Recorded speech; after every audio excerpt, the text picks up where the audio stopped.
안녕하세요. 정경주입니다.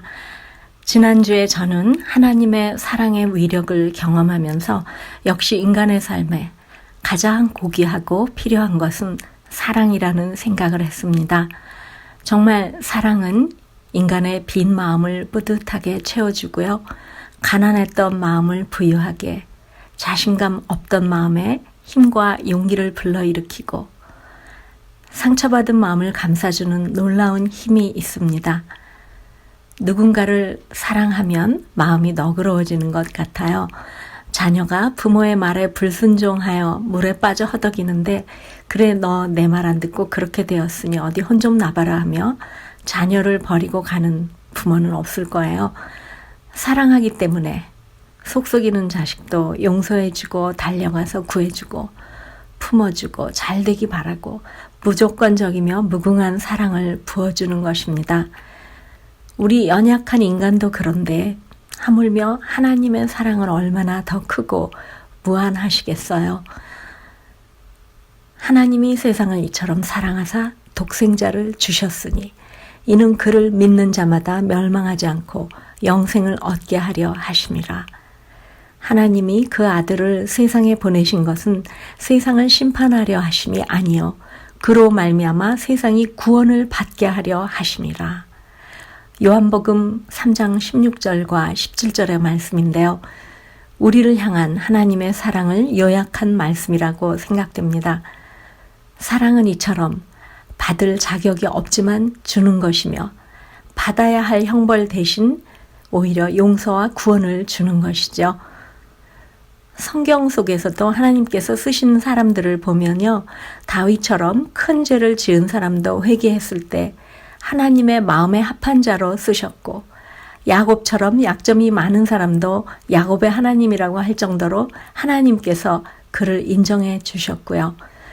베드로처럼 성격도 급하고 예수님을 3번이나 부인한 사람도 교회의 반석으로 사용하신 것 기억하며 정말 나같이 허물 많은 사람도 큰 위로를 받습니다.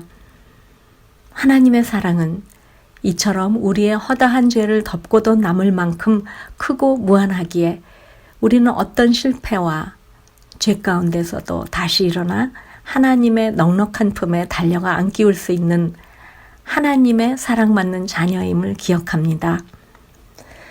지난주에 저는 날 힘들게 하는 사람과 환경 속에 어쩔 수 없이 던져진 느낌으로 암울한 상황에서 우울한 심정으로 어두운 골짜기를 지나고 있었는데요. 그 깊은 골짜기에서 빠져나오려고 나름 많은 생각을 했죠. 그런데 애석하게도 나의 능력으로 그 환경에서 빠져나올 수 없다는 결론에 도달했죠. 그렇게 체념하고 하루하루를 보내던 어느 날 문득 나를 둘러싼 상황에 초점을 맞추지 말고 나의 눈을 사랑과 능력의 하나님께 초점을 맞추는 길밖에 없다는 생각이 들었습니다. 그래서 한밤중에도 새벽에도 나의 영혼은 우는 어린아이가 엄마 품에 안기우듯 하나님의 품속에 파고 들어갔습니다. 그리고 하나님의 말씀에 귀 기울이기 시작했죠. 그때부터 하나님께서 저의 마음을 바꾸기 시작하셨습니다. 사실 상황은 전혀 변하지 않고 그대로이고 그 상황 속에서 헤쳐나가야 하는 현실이 내 앞에 있죠.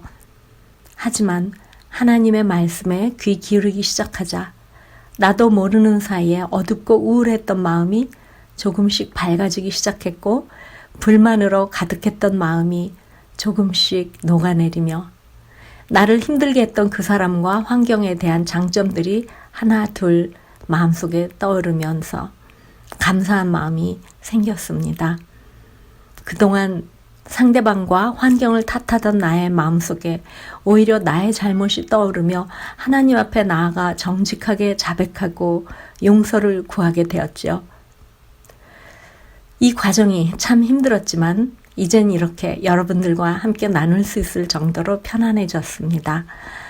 생각해보면 좋은 환경에 살면서도 우울증에 시달리는 사람들이 있는가 하면 비좁고 어두운 옥중에서도 기뻐하며 찬양하는 사람들이 있죠. 하나님의 사랑에 초점을 맞추다 보면 하나님의 사랑은 우리의 마음과 생각을 다스리는 놀라운 능력이 있습니다. 그러나 이 모든 일에 우리를 사랑하시는 이로 말미암아 우리가 넉넉히 이기느니라. 내가 확신하노니 사망이나 생명이나 천사들이나 권세자들이나 현재일이나 장래일이나 능력이나 높음이나 깊음이나 다른 어떤 피조물이라도 우리를 우리 주 그리스도 예수 안에 있는 하나님의 사랑에서 끊을 수 없으리라.